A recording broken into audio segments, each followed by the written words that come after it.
Muy buenas tardes, comienza el Café de Periodistas de hoy lunes, primer día de la semana, una semana donde el tiempo alisio ya se ha impuesto de manera clara, donde en las islas incluso más de mayor altura, pues las nubes son las predominantes en estos días y sobre todo hoy. Y Lanzarote también hoy amaneció con muchas nubes.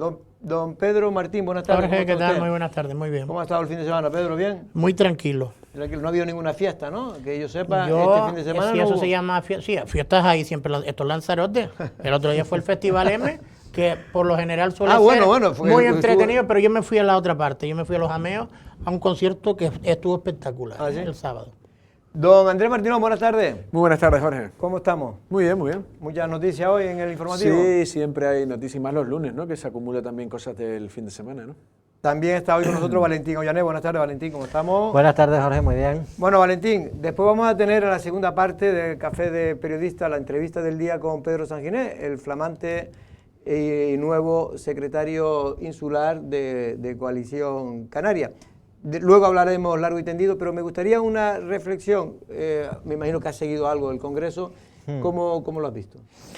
Hombre, pues yo creo que, vamos a ver, después de los previos al Congreso, que fue realmente para incluso nosotros los periodistas, lo más interesante, cómo se configuraron dos candidaturas alternativas, lo que eso supuso, cómo llegaron a un acuerdo, y todo eso ha sido pues un trabajo que creo que para la propia Coalición Canaria ha sido importante. Lejos de convertir esas dos candidaturas en una lucha fratricida entre bandos, han conseguido unificar una candidatura y además, y yo creo que con un respaldo de un 95% de todos los compromisarios que fueron al Congreso, ¿no? Y yo creo además que también la reflexión que está haciendo Coalición Canaria es la adecuada, es decir, lo que ha dicho Pedro Sanginés, lo ha dicho en algunas entrevistas, pero lo ha dicho sobre todo también en el Congreso, que lo fundamental ahora de Coalición Canaria es recuperar, digamos, a los comités locales, es decir, un trabajo ahora de base, de volver al tema del municipalismo y volver a recuperar, pues bueno, la confianza de mucha gente que perdió, como vivimos perfectamente, en las últimas elecciones del 2023, salvo en el Ayuntamiento de Tinajo y en el Cabildo de Lanzarote, y sobre todo que está Coalición Canaria en un momento en el que la sociedad tiene muchos frentes abiertos y muchos problemas en los que el partido que gobierna en Canarias en pacto y que gobierna en la mayoría de los cabildos tiene que posicionarse claramente, ¿no? Bueno, en cualquier caso, Andrés, no sé si tú crees que con la elección de Pedro de alguna manera se cierran heridas, como algunos consideran, que se abrieron previo al Congreso, bueno, por esa candidatura de Samuel, pero que finalmente se unificaron y por lo tanto parece que se ha cerrado fila, ¿no? Yo estuve escuchando a Pedro Sanginés en sus intervenciones, parecía conciliador, habló muy bien de Osvaldo, porque aquí si se habla de esa alternativa siempre tiene que estar por otro lado Osvaldo, porque si no, verdaderamente son los dos pesos pesados, y yo creo que parece que hay concilio o están conciliados, por decirlo de una manera. Yo sí creo que Pedro Sanginés es un hombre, como también es visceral, pero es directo, y yo creo que eso también viene bien a la hora de dirigir un programa. Destacó varias veces que, como dicen que le han hecho una vuelta al pasado, dice: yo nunca tuve cargo orgánico, es decir, que en esto no es volver al pasado, y él sí se considera también a su vez un hombre pues experimentado, conoce perfectamente la estructura de Coalición Canaria, además es de los que ya nacieron con Coalición Canaria Unida, y admitió esos retos que hemos dicho, que pese a que se esté gobernando, hay una serie de comités que no tuvieron los resultados que se quiso. Hay muchos municipios en la isla que no tienen representación en el gobierno de Coalición Canaria. También, por ejemplo, habló muy bien con cierto, ¿cómo se diría?, a la familia Machín y a Suso Machín con cierto... cariño. Sí, cariño y complicidad. Y complicidad. Es verdad que en los partidos políticos de puerta adentro también ellos son políticos, es un especialista también en decir una cosa y parecer lo contrario. Yo sí creo que en lo que van en juego tienen que unirse, porque también, lo decía Pedro, ya el PSOE fue contra ellos y consiguió quitarles un mandato de casi todas las instituciones, y saben que pueden volver a hacerlo, o sea que les va en ellos, la vida también, les va ¿no? la vida en ellos. Pedro, ¿tú cómo lo ves? ¿Crees que se ha cerrado fila o realmente todavía quedan muchas puertas por cerrar? Hombre, yo creo que es una obviedad. Primero decir, y permíteme, que lo que está claro es que no son supersticiosos. Lo digo por el amarillo, que muchos actores y otros los repelen un poco, y ellos iban ataviados de amarillo, que evidentemente supongo que será un guiño a los colores de la la bandera canaria, ¿no? Y después yo creo que, como decía Valentín en este caso, parece que todo lo más entretenido, lo jugoso desde el punto de vista y lo importante para el partido se dilucidó en las negociaciones, en todo el proceso electoral para este interno, para este 7º Congreso, y que esto más bien era una escenificación de la unidad, ¿no? A la que llegaba de ese consenso y unidad, y ahora supongo que lo más importante es lo que queda ahora, a ver en la gestión que hace Pedro Sanginés al frente de una organización que, a pesar de mantener el cabildo y arrasar en Tinajo, en el resto de ayuntamientos sufrió de municipios, sufrió un importante varapalo.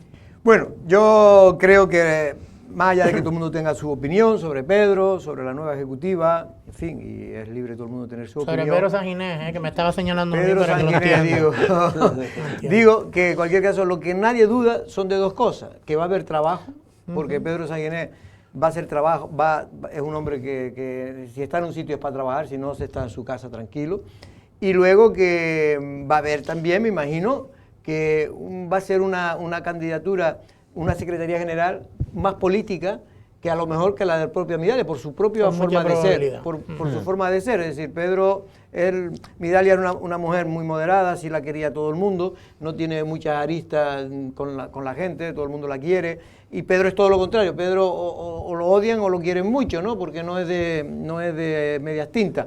Y por eso a veces no le gusta a mucha gente, pero yo creo que Coalición Canaria ha elegido a un hombre que en un momento que es importante, porque, como tú bien decías, Andrés, parece que ahora Coalición Canaria está gobernando en el Cabildo, pero fue gracias a unos resultados magníficos que obtuvo Osvaldo personalmente casi. Y un pacto en cascada desde el gobierno, que luego se produjo con el Partido Popular. Efectivamente, pero perdieron en Arrecife, perdieron en Teguise, perdieron en San Bartolomé, perdieron en Yaiza, perdieron en Tía, perdieron en Alía, Arrecife, perdieron... En Arrecife también. En Arrecife, lo dije al principio. Sí. Es decir, perdieron en todos los sitios, menos en Tinajo y en el Cabildo de Lanzarote. Por eso tiene para mí mucho trabajo Pedro Sanginés.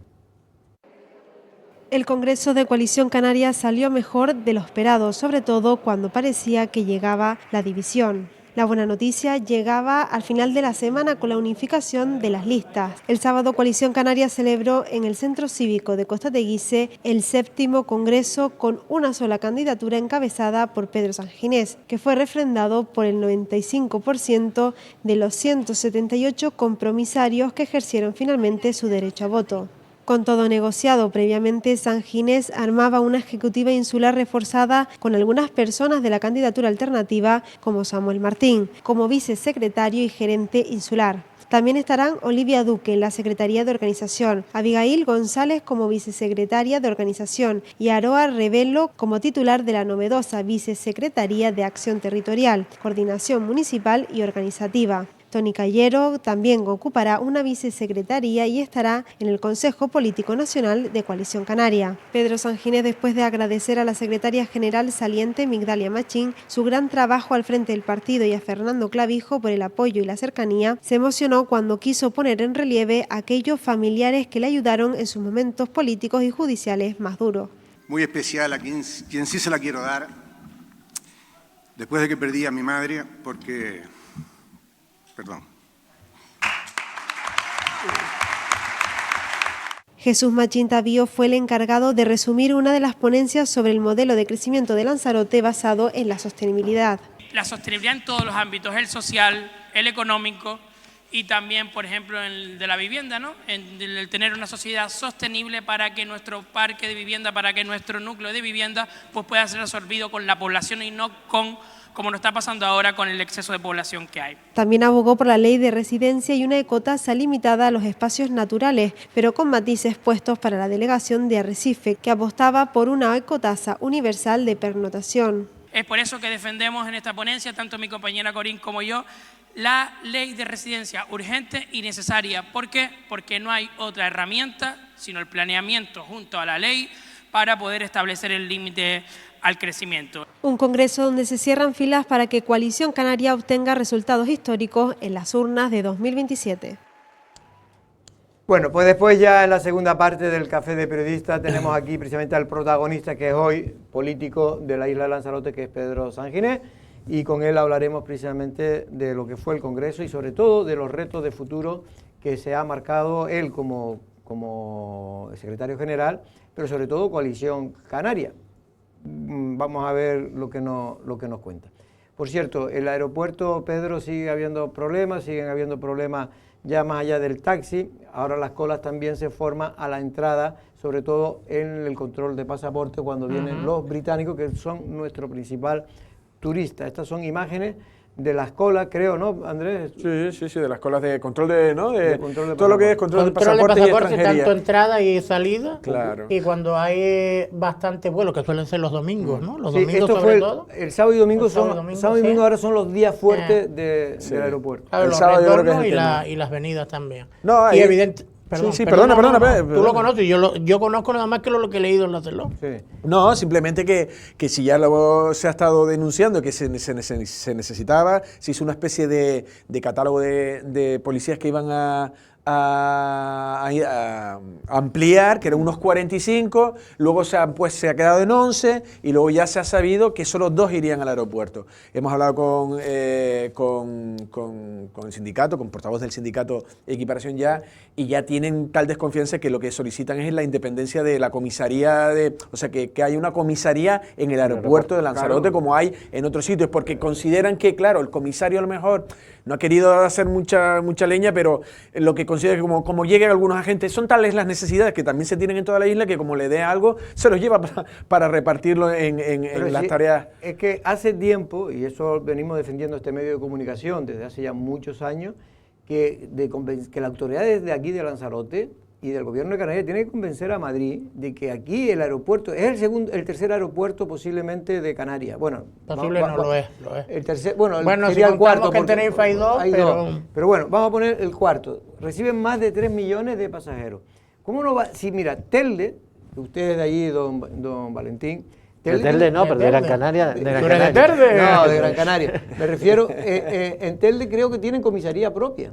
En Telde, que tiene 100.000 habitantes. El aeropuerto tiene comisaría propia de todas maneras. El aeropuerto. El de Gran Canaria tiene comisaría propia, seguro. No Telde. Telde y los dos municipios tienen el... Telde Ingenio. La comisaría es la del aeropuerto. Es la del aeropuerto. Es la del aeropuerto. Me refiero que tienen su comisaría propia del aeropuerto.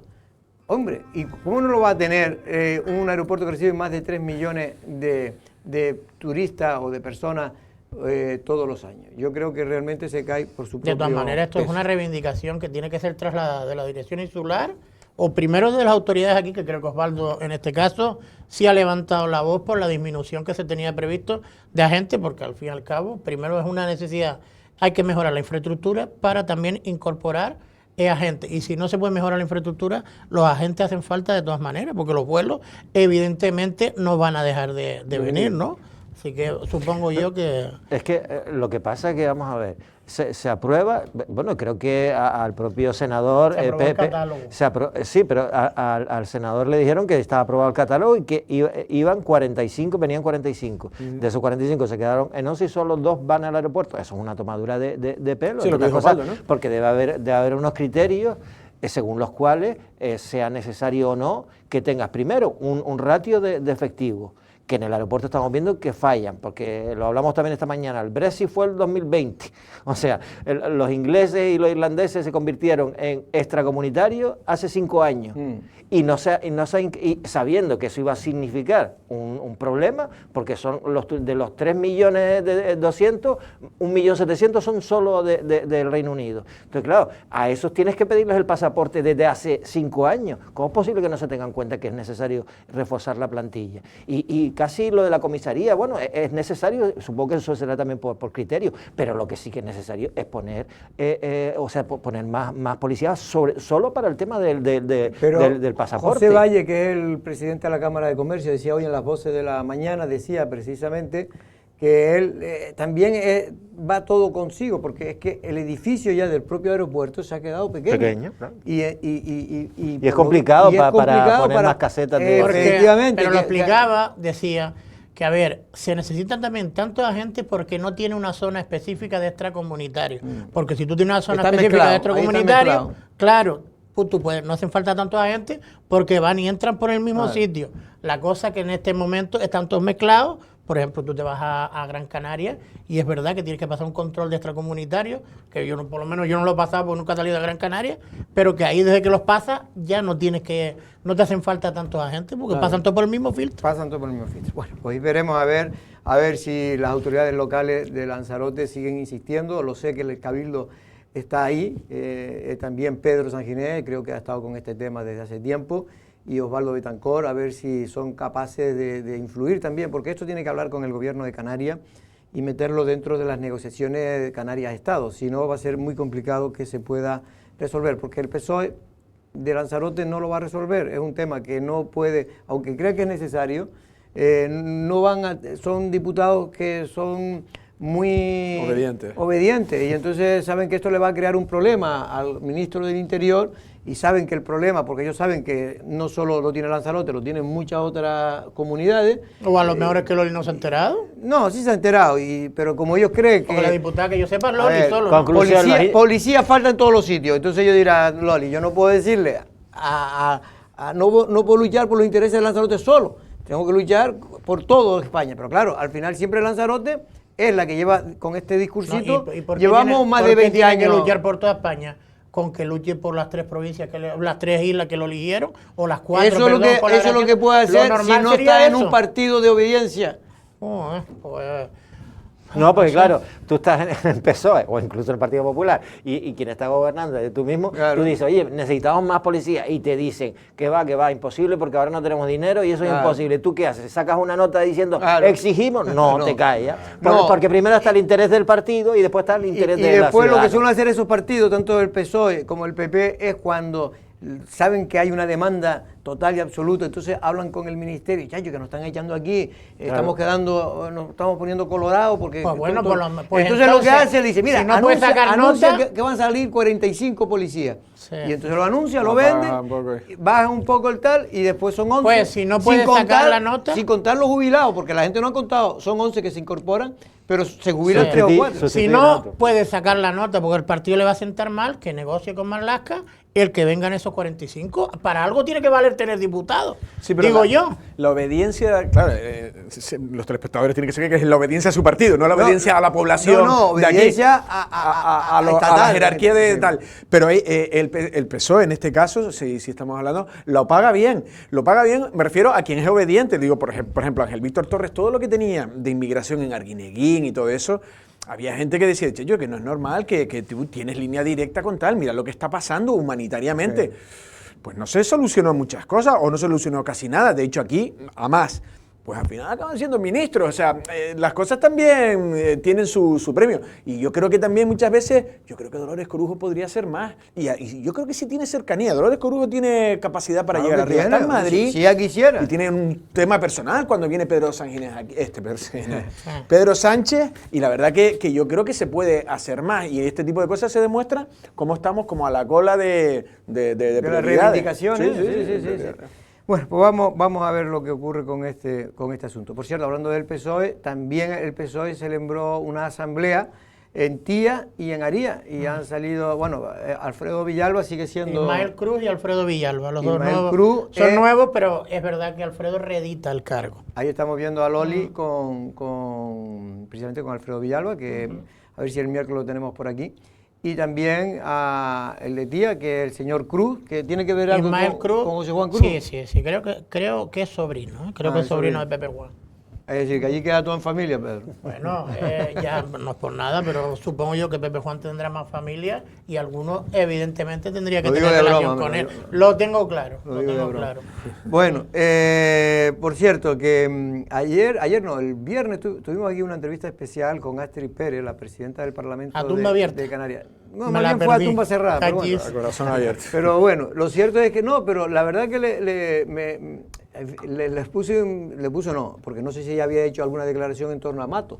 Y bueno, ella dijo que no quería meterse en ese fregado, pero tampoco... ¿Al final se metió? No, tampoco salió en defensa de él, que yo creía que, por ser compañero de mesa, date cuenta que es el vicepresidente segundo de la mesa del Parlamento de Canarias, y fue presidente del Parlamento el anterior mandato. Y bueno, y ella dice que no.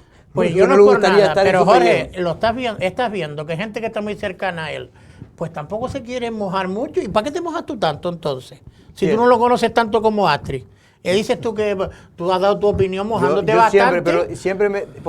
No, la presunción de inocencia la mantenemos casi todos. Aquí es que ni siquiera hay presunción de inocencia, Pedro. Aquí yo puedo criticar, y yo se lo he dicho a él personalmente, que metió la pata yendo a esa reunión con el señor Derbá. Desde todos los puntos de vista. A lo mejor era el único chicharrero que no sabía quién era el señor Derbá. No, metió la pata, pero eso no significa que sea culpable. Tú puedes meter la pata. Es que nadie lo ha detenido. Él sale en unas grabaciones. Yo lo que creo. Unas grabaciones bastante lo que yo fuertes. único he dicho es que yo creo, por lo que ahora me sacan datos que dicen lo contrario, pues rectifico. Pero yo lo que veo es que este señor, de momento, no ha cometido ningún tipo de delito. Más allá que políticamente. No, sí nadie ha dicho que cometió ningún tipo de delito. Hay muchos medios de comunicación que lo quieren implicar. Bueno, la justicia no lo ha dicho. No, lo quieren implicar como que él se ha beneficiado de esa trama. Eso es lo que yo digo, que eso, de momento, es todo lo contrario. No, le han calificado parece el protector de la trama, le han llegado a decir. Claro, y más bien lo han cogido como conejillo de India ahí para... Bueno, conejillo de India. En un fuego cruzado ahí, en unas investigaciones, ¿no? De asuntos internos y demás.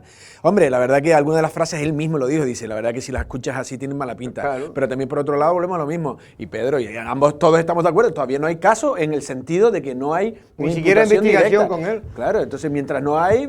Pero bueno, eso no quiere decir que políticamente, oiga, pues estas cosas puedan ser analizadas en la prensa, es que ¿no? Políticamente tiene alcance al margen de que sea o no un delito, que no lo es y nadie lo ha probado y no está imputado ni investigado. Lo que sí que es verdad es que desde el punto de vista de la ciudadanía, de la imagen pública que tenemos de los políticos, este tipo de reuniones con un capo de la mafia, porque ese sí que era el titular que inicialmente que sacó El Mundo, que se había reunido con un capo de la mafia, efectivamente se reunió con un capo de la mafia. Sí. Y bueno, y después las grabaciones las sacan más o menos de contexto, pero bueno, en las grabaciones también se dicen cosas. Entonces, claro, desde el punto de vista de la imagen pública, de lo que debe ser un gestor público, pues no sale muy bien parado. Él creo que ha reconocido que ahora yendo, como dice Andrés, ha reconocido que, en fin, que no fue su mejor día, ¿no? El haber ido a la reunión. Haber ido a la reunión, claro. Pero incluso haber ido a la reunión y después que te hayan grabado, porque te grabó el propio Derbá. Y lo grabó ¿para qué? ¿Para qué lo grabó? Porque alguien que graba es por algo.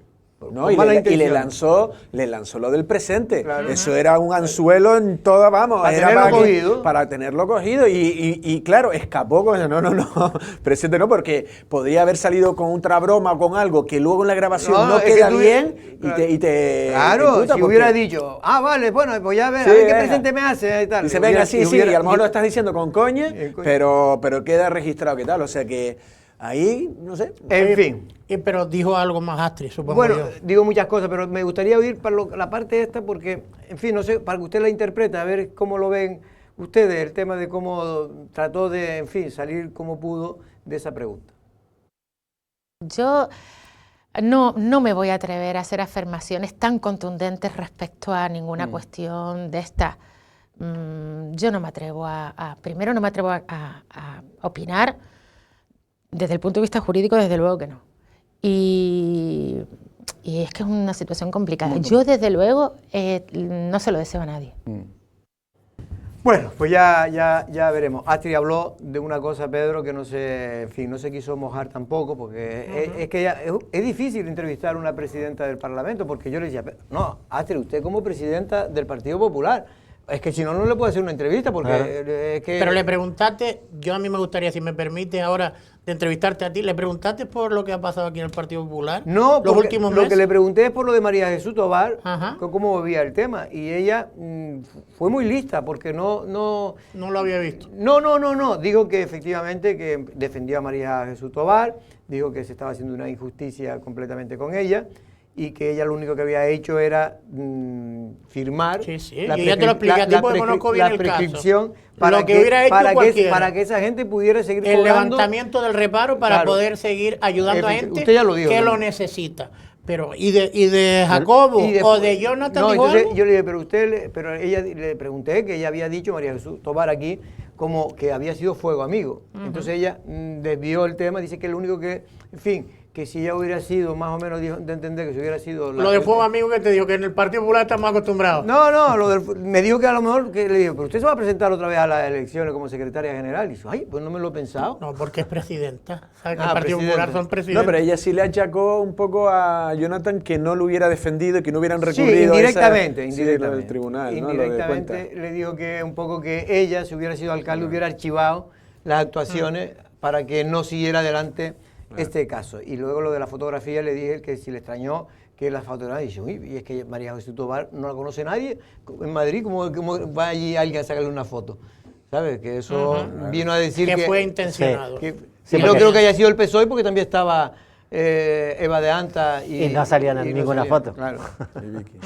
Bueno, por cierto, que Dori Borrego es la representante de ASCAF, Andrés, y ha sacado otra nota de prensa. ASCAF es la de la Asociación de Viviendas Vacacionales.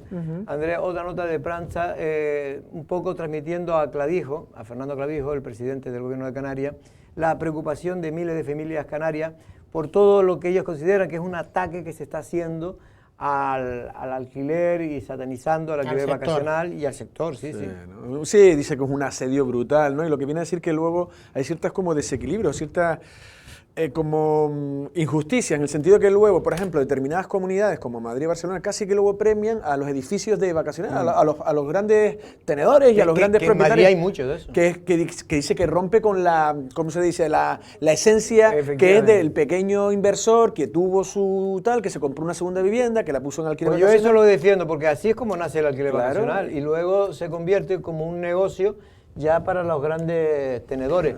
Pero sigue siendo cierto que el 90% de la oferta vacacional sigue siendo de pequeños tenedores, es decir, gente que no tiene más de 2 o 3 casas. No, y después que además los grandes tenedores se convierten en competencia desleal para el sector turístico tradicional, porque un edificio de eso no tiene ni portero, ni recepción, ni nada. Y sacan los mismos beneficios que el sector turístico teniendo los condicionantes que tiene. Yo es que creo que sería tan sencillo, desde mi punto de vista, ir a por esta gente que evidentemente lo que están es intentando pues esquivar un poco todos los controles y todos los requisitos que lleva el sector turístico tradicional y dejar tranquilo al otro sector, que al fin y al cabo lo único que hace es crear un poco de riqueza y permitir que las familias puedan estar un poquito más desahogadas, ¿no? Pero que también venía a decir un poco que, claro, muchas veces los propietarios de hoteles han dicho, aquí hay negocio, pues planto casi como un hotel de la manera que tal. Entonces, esa competencia con ellos no es si tú estás dentro del negocio. Detrás, ¿no? Claro, entonces lo que venía a decir Doris es que los que están realmente haciendo eso muchas veces son propietarios de hoteles, que es un poco al final es un problema que se muerde o que se retroalimenta. Yo, respetando lo que dice ASCAF, en muchas de las cosas coincido, pero es cierto que el Gobierno de Canarias no le queda más remedio que tomar una regulación. Lo que pasa es que se está complicando. Si tú recuerdas, aquí cuando entrevistábamos a la consejera de Turismo, que creo que fue antes de Fitur, decía que ya iba a estar para principios de año esta...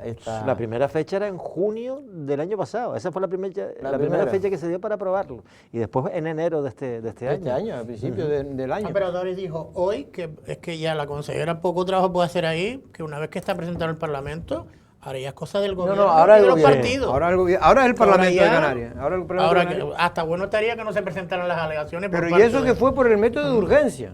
Pero como el PSOE cada vez que... ha pedido prórroga el PSOE, Nueva Canarias pidió prórroga, entonces le dan prórroga para presentar las alegaciones, por eso se ha alargado más en el tiempo. Es un tema de muchas aristas, con muchas aristas. De todas maneras, lo que sí que es verdad es que al margen de que lo suyo sería regular, porque es una actividad económica, pero es que después también dentro de los pequeños tenedores hay muchos que no tienen ni siquiera, o sea, que con la declaración esa de responsabilidad, con eso les vale. Y después tienes que tener otro tipo de sobre todo para que no se te meta gente que después lo que haga es infravalorar, digamos, el servicio que se presta. Pues yo, la verdad es que te digo una cosa, yo estaba en Gran Canaria, pero yo estaba en Gran Canaria, en 2, ahora que voy a Gran Canaria, que ya no tengo hasta la casa de mi madre, cada vez que voy, alquiler vacacional. Y siempre mantienen un nivel bastante, y por lo que me dice la gente aquí, el nivel de Lanzarote es todavía superior. El nivel de Lanzarote no ha cambiado. Si antes te permitían legalizarlo con una declaración responsable donde tú dices que cumples con todos los requisitos, hasta que no hay una aprobación definitiva, la ley sigue estando en vigor la anterior. Sí, lo que pasa es que tú dices que cumples con... Es una declaración responsable. Claro, es una declaración, pero no tienes la licencia de actividades, por ejemplo, económicas. No, porque antes no la pedían. No, antes no la pedían. No, la intención es pedirla ahora. No, se supone que con el decreto de Paulino Rivero ya se pedía. Siempre se pidió, con el anterior decreto de 2017. O sea, es la labor de inspección es la que no se lleva a cabo. Efectivamente, tú hacías una declaración responsable como que tú cumplías con todo. Y no cumplías con todo, porque entre otras cosas no cumplía precisamente con las actividades clasificadas, claro, que es el gran problema. Sí. Bueno, nos tenemos que ir, pero antes realmente lo que está ocurriendo en este caso en Palestina, también en Ucrania, pero ahora en Palestina hubo, Andrés, una pequeña concentración, manifestación. Sí, luego un pequeño recorrido, ¿no? Desde el Cabildo Viejo al Cabildo. Sí. Llevan tiempo haciéndolo, ¿no? Sí, y esta ya tiene, porque puede parecer, hay gente que dice, no es mucho, si la comparamos, por ejemplo, contra el turismo, contra el modelo turístico, esta tenía muy poco seguimiento. Pero es que ha habido algunas en el parque... Contra el turismo hay que ir más gente. Porque, pero ha habido unas en el Parque Ramírez Cerda que ya, yo creo que ya no estaban ni celebrando. Es verdad que también Israel sigue hostigando y cada vez que la gente ya... Yo pasé por allí también y había como enfado y bueno, yo creo que es generalizado, no es un problema enquistado, pero... Y creo que fue a mí se me pone la verdad que me avergüenza. Personalmente, yo no le culpa a nadie. Una imagen. Yo me avergüenzo porque realmente era para estar todo el mundo en esa manifestación. Ayer salió una imagen, creo que fue por noticia en todos los diarios, en todas las noticias a nivel nacional, de una médico que trabaja en un hospital de Gaza, que tuvo ¿cómo era? Lo que trata a los niños, ¿cómo se llama? Una pediatra, pero bueno, que tuvo que ir a identificar a 9 de sus 10 hijos fallecidos en los últimos ataques de este fin de semana, que aquello era, y el marido estaba en cuidados intensivos. Y mira que yo... Hay que perder 9 hijos. Y mira que yo defiendo el Estado de Israel, defiendo al pueblo israelita. Pero esto no es el pueblo israelí. Claro, pero es que esto no se puede defender de ninguna de las maneras. Esto es el gobierno de Netanyahu. Por mucho que uno pueda entender que lo que hicieron jamás, esto es imperdonable. Es terrorismo. Y tal, pero hombre, yo creo que ya han recibido... El castigo no digo por 3 o por 4, sino por 100. Lo que están haciendo es que es increíble. Y ahora, precisamente también en Ucrania, que también están matando a 40 personas. Están intensificando ahora Sí, más que nunca ahora, otra vez matando a gente civil. Pero oye, ¿pero por qué mata usted gente civil? Porque todavía, yo no lo entiendo tampoco, pero todavía la guerra es la guerra, los militares y tal, entre ellos. Pero a la población civil. Ahora tiraron una bomba al lado de una escuela. Ayer, sí. No, y Trump, todo lo que dijo es todo lo contrario. Dice que lo iba a terminar en 2 días. Digo, todo lo contrario, se está intensificando. No, pero ya le llamó al otro loco. Ya le dijo que está haciendo locura. Ya llamó loco a Putin. Lo que pasa es que no sé si está muy catalogado, muy... el club de los locos, ¿no? Pero es que también entre Putin y el otro, el Netanyahu, realmente... La verdad que hemos tenido mala suerte. Y no es por nada, la mediocridad de Trump también, como un presidente. Es muy importante, un presidente como Estados Unidos. Estamos con es un loco. Oí a Borrell que lo hacía como autocrítica, pero digo, que se quedó cortito, ¿no? Pues diciendo que Europa está viendo, por ejemplo, lo de Gaza como si fuese un desastre natural. O sea, venga, sí, les ayudamos, les mandamos ayuda humanitaria, a la que pueda llegar y dejen entrar, etcétera, pero después no se hace absolutamente nada para resolver el problema. No hay una presión real, no hay más allá de la boca. Hombre, es que no por nada, estamos viendo el gobierno de España levantando la voz cuando las semanas pasadas la polémica fue que se iban a comprar, que se le iba a vender o a comprar armamento a Israel. Es que, bala para la Guardia Civil. Y ahora sí están concienciados. Ahora está Pedro Sánchez yendo a todos sitios, pero es que era el que le estaba vendiendo o comprando balas. De todas maneras es increíble, porque el pueblo israelita que tanto sufrió, no sé cómo ellos mismos, cuando ven ahora esto que todavía es igual o peor que lo que ellos sufrieron. Es que mira, por ejemplo, es increíble. Lo que dice Netanyahu es que jamás, en este caso, utiliza a la población gazatí como escudo humano. Y posiblemente sea verdad. Y no, tenían algunos hospitales en los que debajo de los hospitales tenían, pues, habían hecho, ¿cómo se llama esto? Galerías y no sé qué. Pero claro, tú lo que no puedes hacer es por esa regla cargarte a todo el escudo y y a todo el hospital entero. Claro. Es decir, no tiene sentido. Eso no tiene sentido. Hombre, de atacar el escudo humano diciendo, no, es que detrás están los terroristas. Hombre, por eso lo están haciendo, pero sea un poquito más... No, y ahora lo que están haciendo, que eso contraviene todas las leyes, es poner a gente, a civiles, en este caso palestinos, lo están poniendo de escudo los propios israelitas, es decir, atacan en sitios donde ellos están penetrando y ponen por delante, y se entra ahí a ver si hay bomba, y lo ponen por delante, que eso también está prohibido, va contra todas las convenciones que hay de la guerra. Bueno, vamos, Andrea, a ti te despido porque ahora se va a sentar ahí Pedro Sanginés, que nos va a contar pues un poco todo lo que se ha vivido en este congreso y sobre todo los retos que se marca él como secretario insular de Coalición Canaria.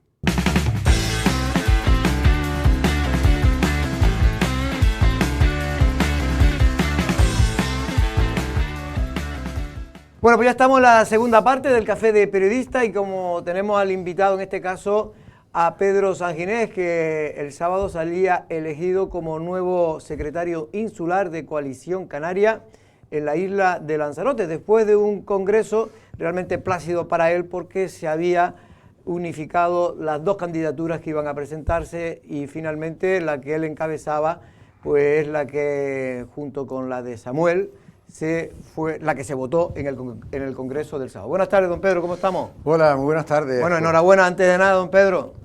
Me imagino que usted estará contento porque algunos lo daban como que usted ya políticamente estaba muerto, pero debe ser un cadáver con mucha salud, don Pedro. Bueno, pues por ahí empezaba yo diciendo que quién me iba a decir a mí hace 2 años, cuando estaba contra las cuerdas, que hoy iba a estar al frente de mi organización y para mí efectivamente es un día feliz, pero también con una enorme carga de responsabilidad porque el trabajo empieza ahora. El partido no me abandonó en mis peores momentos, esa es la realidad, y en el día de ayer pues me ha demostrado que gozo de su confianza y eso a título personal es una enorme satisfacción porque llevo un cuarto de siglo en este proyecto, lo vine a hacer, soy padre e hijo porque he crecido políticamente en él y cuando no he tenido cargos alguno en estos 25 años, porque quiere usted que le diga, es un reto, un desafío, pero también mucha felicidad. Terminar, no me estoy jubilando, mi aportación a este proyecto al frente de su máxima responsabilidad orgánica. Es verdad, ahora dejo a mi compañero que le haga las preguntas, pero agua pasada no mueve molino, pero es verdad que usted, para ser presidente, primero tuvo que negociar, porque aunque tenía el apoyo, parecía que mayoritario del partido, pero no era, en fin, plato de buen gusto el que usted fuera el nuevo secretario, teniendo al presidente del Cabildo, pues de alguna manera apoyando la otra candidatura, teniendo a Jesús Machín, todo un histórico de Coalición Canaria, al propio Suso Machín, hijo, en fin, a Marci, que era amigo suyo. Sí. Es decir, yo creo que ahí usted quiso poner toda la carne en el asador para que hubiera un acuerdo, ¿no? Sí, porque a pesar de que, honestamente, yo creo que teníamos el Congreso ganado, el agua pasada mueve molinos, pero de verdad, yo sé que esto sonará a frase hecha, el proceso fue enriquecedor, fue bonito, fue hecho, al menos por parte de Samuel y mía, que éramos las cabezas visibles, hecho desde un respeto hacia el otro y reconocimiento exquisito. Nos ha servido para acercarnos nosotros y para acercarnos a los comités y saber realmente qué es lo que nos estaban demandando. Al resto, mi máximo respeto, siempre lo dije, había razones objetivas para dudar de mi idoneidad y eso es lo que planteaban Jesús Machín, Osvaldo, Marci Acuña, Aroa y tantos otros cargos públicos, pero aquí no se trataba de eso. Yo también tenía el respaldo de muchos cargos públicos que no utilicé en ningún momento, ellos decidieron hacerlo de otra manera y es muy respetable porque sus razones tenían, pero al final lo importante es que hayan entendido que estas se trataban de otras elecciones, porque no son elecciones para estar al frente de una administración, sino para estar al frente de la dirección política del partido. Yo tenía un respaldo mayoritario, pero ahora lo tengo casi unánime integrando a la otra plancha, porque yo habría fracasado si no termina toda la organización trabajando al unísono y es lo que espero que hagamos a partir de ahora. Seguro que va a ser así. Pedro, primero felicidades antes que nada, aunque yo tengo que reconocer que te felicité el otro día. Me gustaría preguntarte sobre hombre, tú estás ahora en el Senado, muchas veces nos acordamos solo de esa responsabilidad en las cámaras alta y baja cuando tocan elecciones. Me imagino que aparte de la modernización o la influencia que puedas tener en la dirección del partido, una de las patas principales será la unidad, la famosa o la tan ansiada unidad del nacionalismo, que no se quede solo en un conglomerado de partidos o unas uniones de partidos temporales para conseguir votos que después se quedan en nada. Sí, lo decía ayer, además. Me gustaría contar tantas cosas, pero voy a responder a las que ustedes me preguntan y no irme por los cerros de Úbeda. Yo lanzaba un mensaje a todas las formaciones de ámbito local, a las que voy a tocar, creo que es mi obligación, para que no perdamos votos cuando las elecciones trasciendan a su ámbito, al ámbito municipal, si lo es municipal, me refiero al Cabildo de Lanzarote, y si su ámbito es insular, cuando trasciendan a la isla, al Parlamento, y por supuesto a todas aquellas que tengan que ver con las dos cámaras altas y bajas, para que Cristina Valido, Javier Armas y yo no estemos tan solos en el Congreso y en el Senado, porque otro gallo nos cantaría. Esa es la gran asignatura pendiente del nacionalismo canario. Sino que le pregunten a los vascos, que le pregunten a los catalanes, cómo teniendo grupo propio, ahí sí el gobierno de Sánchez entiende mejor sus demandas, por la fuerza de los votos en el Congreso, no hay otra. Y nos está costando mucho, porque estamos prácticamente solos, porque nuestro electorado, el que es de coalición, nos abandona por razones que no hemos sido capaces de dar con la tecla, y si encima estamos atomizados como hoy lo estamos, pues peor todavía. Yo espero que lo entiendan, no quiero nombrar ahora a ninguna, pero estaban todas las organizaciones locales, bueno, salvo algunas, en honor a la verdad en el sur, pero también con eso trataré, por lo menos lo voy a intentar, de que este mensaje se entienda, se capte, porque conviene a los intereses de todos los que aquí vivimos, seamos oriundos o hayan decidido elegir esta tierra para su proyecto de vida, y por ahí va alguna de las novedades de la estructura orgánica de Coalición Canaria. Felicidades antes que nada, señor Sanginés.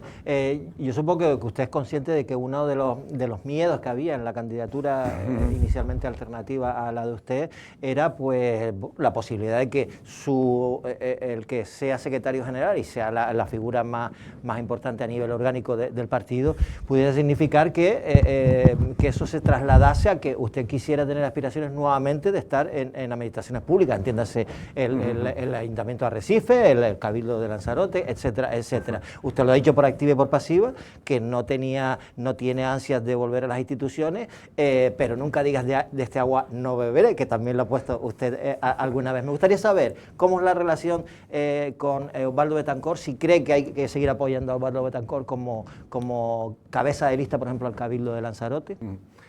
Ese era uno de los miedos no públicos que yo sé o intuía que pudiera estar en la trastienda de mi candidatura, como mi capacidad para alcanzar pactos de gobierno, que me gustaría me preguntaran también por eso, porque centré parte de mi discurso. Alguien me preguntó al final del Congreso lo que usted, que qué quería yo decir cuando decía de esta agua no beberé, pero no aspiro a estar al frente de una organización. Pues quiero decir lo que acabo de decir. Yo creo que es muy fácil de entender. De esta agua no beberé, no es mi aspiración, además creo que ni contaría con el respaldo, ni me apetece, y probablemente, aunque sea injusto, mi imagen ha sufrido un deterioro injusto, pero lo ha sufrido para ser candidato a estar al frente de una corporación local, pero eso no significa que no pueda estar, como alguien le decía, no sé si para sacármelo en las hemerotecas el día de mañana, en alguna lista electoral sin estar al frente de ella, o encabezándola, siempre que no sea para estar al frente de una administración pública, que también las hay, ¿no? Y eso es lo que quise decir. A Osvaldo lo que voy es a trabajar, como dije ayer, para que obtenga el mejor resultado histórico que ha tenido Coalición Canaria hasta la fecha en el gobierno insular, que fue el que obtuvimos en el año 2011. Me refiero en términos porcentuales y de consejeros, porque de votos fue en las últimas. También le decía, Osvaldo, el poder desgasta. Desde la presidencia es muy difícil volver a ganar las elecciones. Nosotros lo hicimos 2 veces, porque yo me presenté siendo ya presidente, porque llegué con moción de censura. Él todavía no lo ha hecho siendo presidente. Espero que ganes 2, no, sino 3. Le decía en el Congreso, y yo voy a dejarme la piel para que así sea, no tenga usted ninguna duda. Mi candidato para las próximas elecciones al Cabildo será Osvaldo Betancourt, salvo que ocurra una catástrofe, ¿no? De todas maneras, permíteme, yo creo que hay que aclarar que de todas maneras tú sigues siendo cargo público. Estamos hablando solo en el ámbito local, ¿no? Porque efectivamente, presentarme a ser presidente del Cabildo, a ser alcalde de Arrecife, que son las cosas de las que se habla, para ponerle nombre y apellidos a aquello que en mi mente no se pasa ni por asomo, entre otras cosas por salud. También, porque 24/7 durante 10 años fue un desgaste muy importante. Ahora en el Senado, no digo que no esté haciendo nada, pero se me añade esta responsabilidad orgánica y ya bastante tengo, ¿no? Bueno, Pedro, yo creo que también, porque tampoco tenemos mucho tiempo, hay retos que tiene Coalición Canaria, pero eso ya usted estará, me imagino que en los próximos días, reunido con los comités, con los presidentes, que tendrán que resolver, pero hay retos de Lanzarote. Pero antes, para usted, ¿cuáles son los 3 retos principales de Coalición Canaria? Los que preocupan a la gente. Yo ayer hablaba de una estructura orgánica que nos va a permitir afrontar con más garantías eso que digo, de conectar con la sociedad. Va a haber una persona con voto dentro de esto, es algo absolutamente novedoso, de la Ejecutiva, que representa a la sociedad civil que ha elegido esta tierra para vivir. Porque si no, como proyecto languideceremos irremediablemente, cada vez somos menos los oriundos, y que entiendan, como las terceras generaciones en Cataluña, que Coalición Canaria también es el mejor proyecto para mejorar sus vidas. Eso por una parte. Y el resto de cuestiones que están en la estructura, como la de Aroa, que va a ser muy, muy importante, por supuesto la de Samuel, con la gerencia además del partido, la de Olivia Duque, con los apoyos, en fin, todo eso es cara hacia adentro. ¿Cómo lo vamos a hacer? Con mucho trabajo y con una nueva estructura que no pise un cargo público, un cargo del gobierno de Canarias, la isla de Lanzarote, sin que lo sepa la organización. Pero todo esto, ¿para qué? ¿Para qué? Pues para dar respuesta a la gente. ¿Cuáles son los retos? El primero es la vivienda. La vivienda es un problema en toda España y lo es en Lanzarote. A esa secretaría la va a llevar Massiot, esa es la de reto demográfico, porque la ley de residencia, ya le digo yo, que con un nombre inaccesible al desaliento como Fernando Clavijo lo vamos a conseguir, que Europa lo entienda antes o después, pero hay que explicar. Ahí se apoyó, ¿no? Sí, por supuesto. Una enmienda no. En la ponencia. Tenemos que explicar todo lo que ha hecho el gobierno de Canarias, y no hicieron los anteriores gobiernos.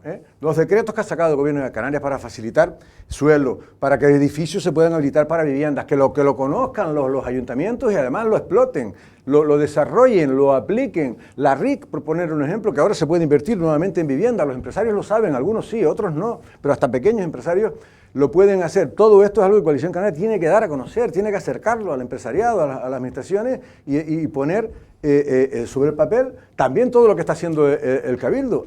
Tienen que saberlo la ciudadanía. Todo lo que no hizo el Pacto de las Flores ni Dolores Corujo, que pidió 20 millones de euros, pero se los gastó en otra cosa. Osvaldo ha comprado, el Cabildo ha comprado 2 solares en Arrecife, otro solar en Playa Blanca, 42 viviendas que están comprando en Playa Blanca, en este caso con el ICABI, otras 60 y tanto que me contaba hoy Miguel Ángel Jiménez, que vienen. En fin, vivienda es el principal problema. Ese probablemente sea el principal reto. El segundo, el agua. Es obvio, ¿no?, que el agua es uno de los grandes retos. Y precisamente el Cabildo de Lanzarote de Osvaldo Betancourt se lo tomó muy en serio nada más llegar, entre otras cosas porque se encontró aquello a medio gas, ¿no?, que no producían agua, cortes y tal. Pero lo cierto es que hay una deriva ahora importante con el que lleva el servicio, que es Canal Gestión. Usted precisamente fue en su época cuando se consiguió cuando se sacó a concurso, finalmente lo ganó Canal Gestión. Usted lo ha dicho aquí ya en alguna que otra ocasión, que Canal Gestión creo que fue una bendición en los primeros 4 o 5 años, pero que es verdad que de último no ha estado a la altura de lo que necesitaba la isla. Sí, pero por varias razones. La primera es que el gobierno de Dolores Corujo no invirtió un céntimo de euro. Afortunadamente parece que ya han entendido todo, aunque el Partido Socialista es capaz de criticar una cosa y la contraria. Primero criticaron a Osvaldo por poner dinero,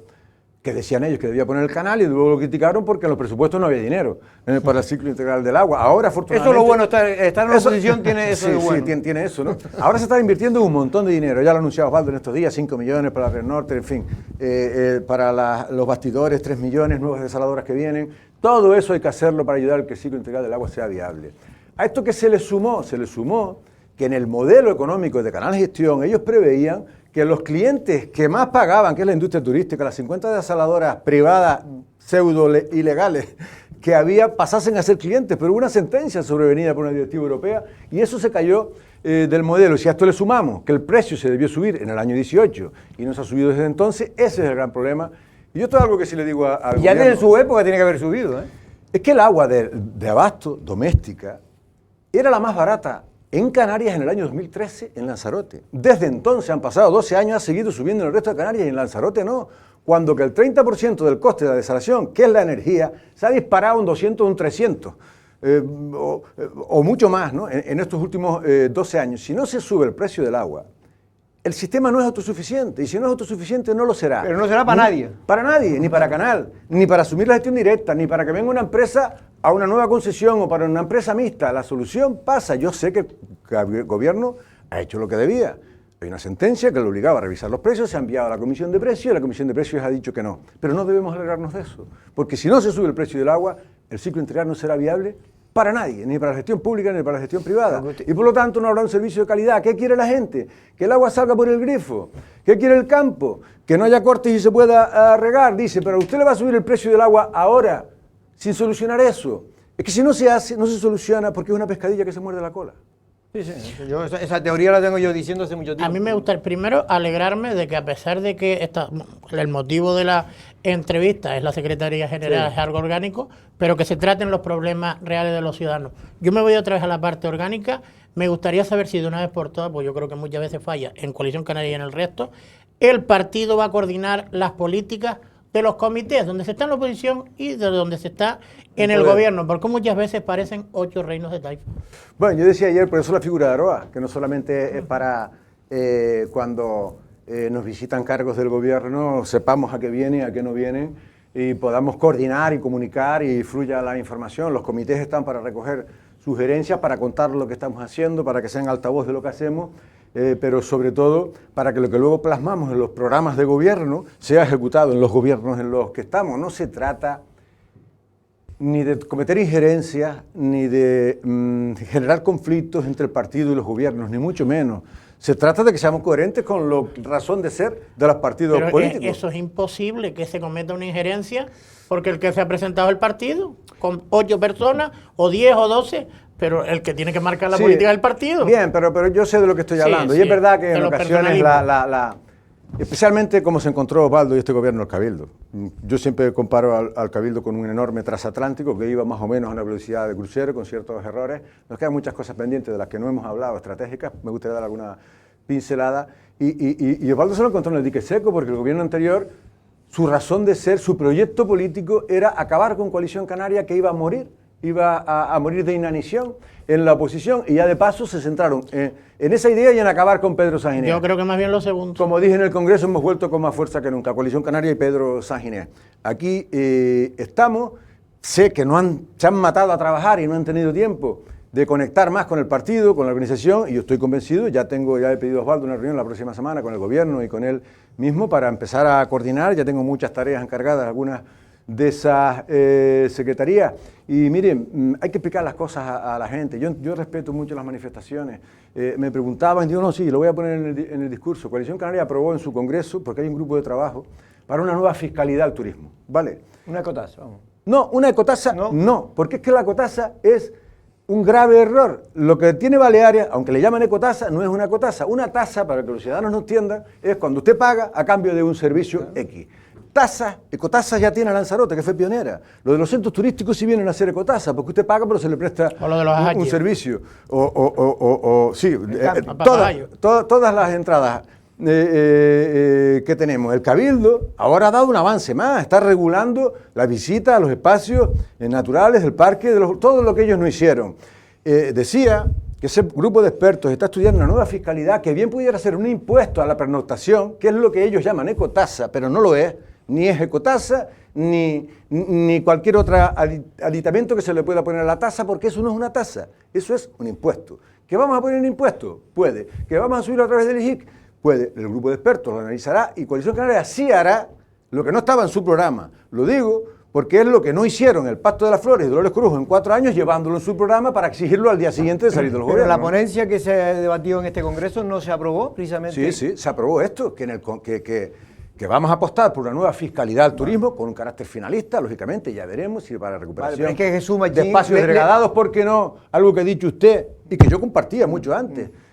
¿Por qué no? Para la adquisición, para la desclasificación de suelo turístico, porque no se puede ir como elefante en cacharrería, pero sobre todo para el mantenimiento de los espacios naturales que se utilizan o los degradados, como las canteras, etcétera, etcétera. Coalición Canaria, pero con el rigor que caracteriza a Fernando Clavijo y no con las banderas que ondea el Partido Socialista, que cuando está en el gobierno no lo hacen. Es que la verdad es que con este tema del impuesto o la ecotasa hay un desconocimiento impresionante. El otro día me quedé absolutamente sorprendido porque el gobierno gallego, la Comunidad Gallega, ha aprobado el marco fiscal para que los ayuntamientos pongan en marcha un impuesto al turismo.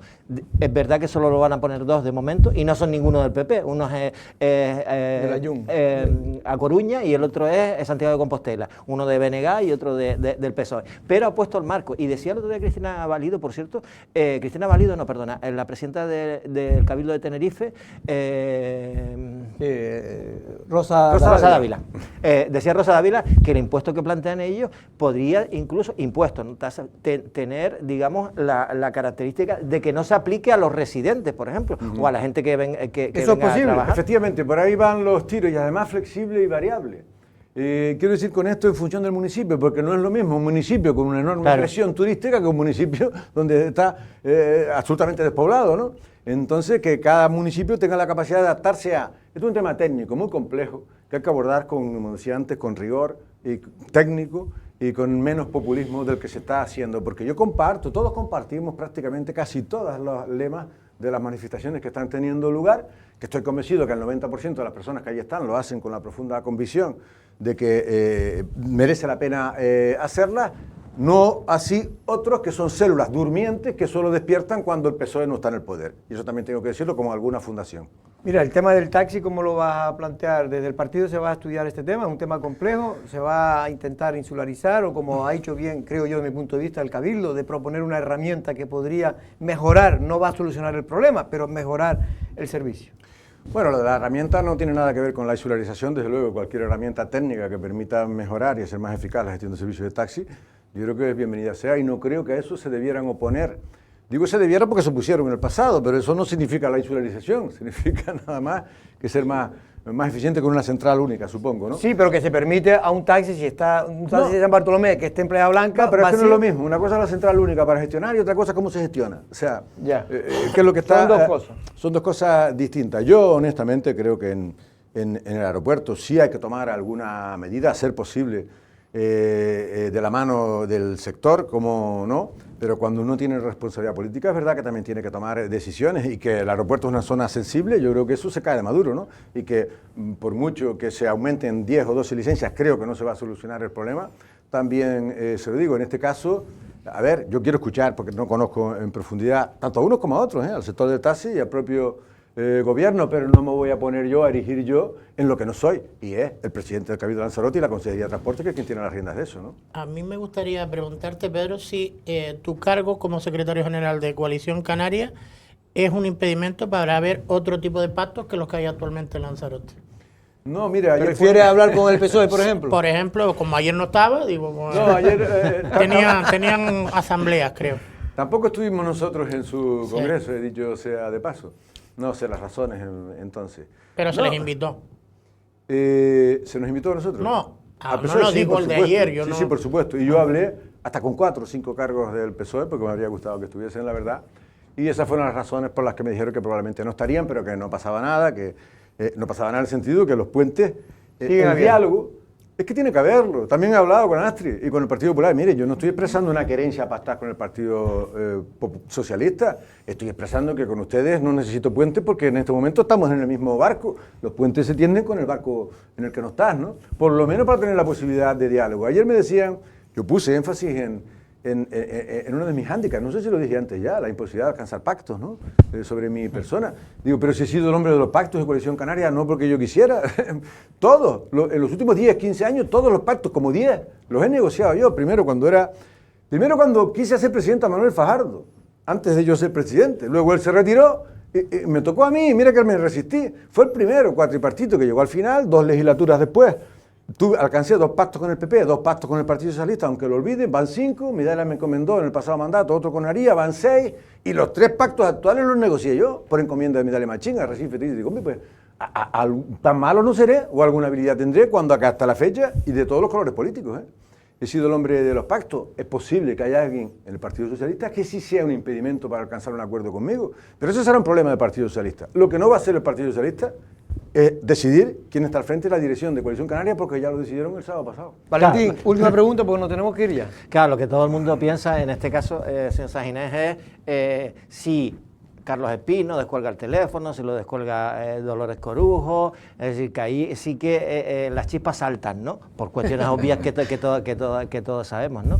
Saltan los plomos. Saltan los plomos. Como se decía antiguamente. Ante eso, porque claro, lo que es evidente, antes me gustó lo que dijo, la autocrítica que hace a usted las demandas políticas que le han presentado, porque han sido políticas en los juzgados, precisamente por el Partido Socialista y por ese sector del Partido Socialista, han menoscabado, digamos, su imagen pública y política, ¿no? Pero usted mismo lo ha reconocido, con lo cual negociar con aquellos que te han menoscabado la imagen pública debe ser complicado.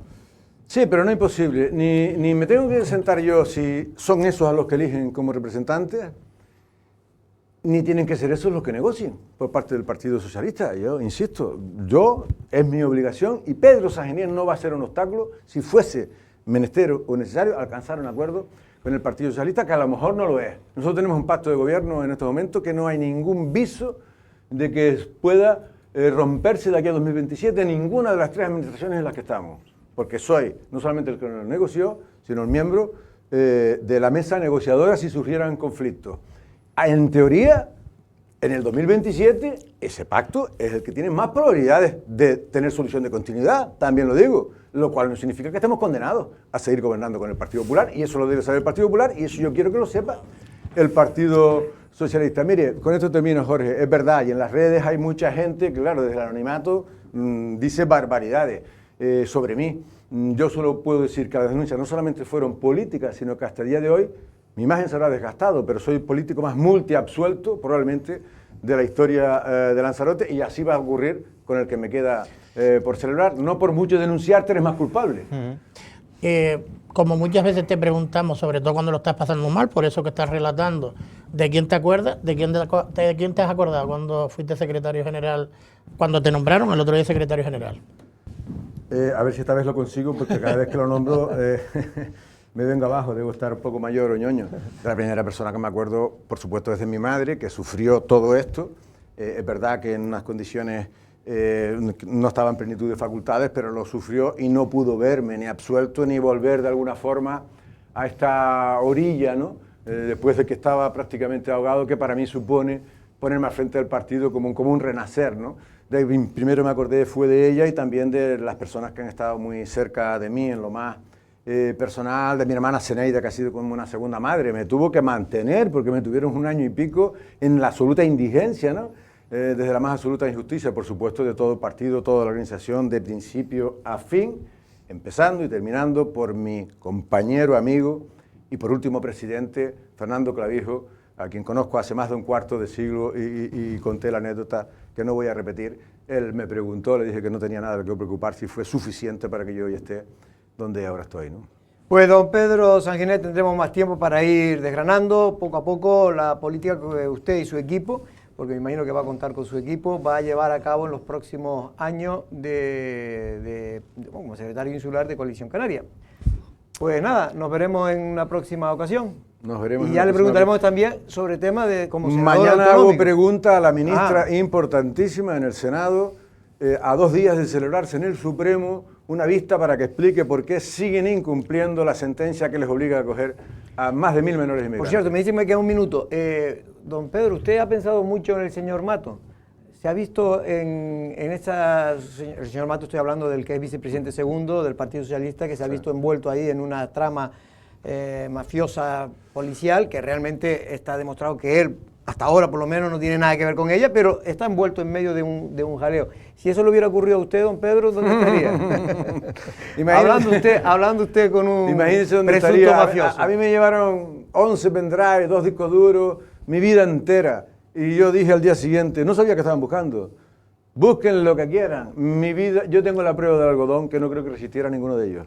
Sí, sacaron cosas descontextualizadas, pero ni una prueba absolutamente de nada. En el caso del señor Mato, solamente puedo decir, hombre, que evidencia la doble vara de medir del Partido Socialista, que a mí me habrían ya lapidado en la plaza, y a él desearle lo mejor y la presunción de inocencia que merece todo. ¿Lo conoce personalmente? Claro que lo conozco personalmente, eso sí, también le digo que cada palo que aguante de su vela, no voy a ser yo quien alimente más polémicas ni juicios paralelos en ese sentido, ¿no? Pues don Pedro, lo dicho, muchas gracias. Nosotros, Valentín, nos tenemos que ir, también Pedro, regresamos Regresamos mañana precisamente y no es una amenaza a la misma hora. Buenas tardes.